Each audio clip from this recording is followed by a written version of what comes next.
জি সে এইটাও সে আর্ট করছে, সেটা বিয়ের অর্ডার পেয়েছে। এটা কেমন হয়েছে আপনারা কমেন্টে বলবেন। আর এইটা আর্ট করতেছে, এই যে আমার দাদা আছে।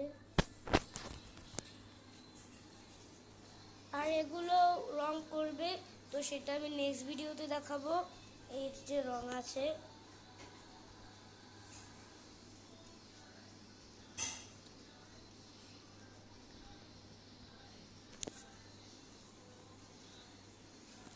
এই যে এগুলো রং করবে, তো সেইটা আমি নেক্সট ভিডিওতে দেখাবো। ও এগুলো রং করেছে, তো আর এগুলো যে সময় রং করবে আমি আপনাদের নেক্সট ভিডিওতে দেখাবো। তো আজকে ভিডিও আমি এই পর্যন্তই রাখি, টাটা। আর যদি আপনাদের ভিডিওটা ভালো লাগে তা লাইক শেয়ার কমেন্টে আপনাদের নামটা লিখে দেবেন, এটা সাবস্ক্রাইব করে দেবেন, টাটা।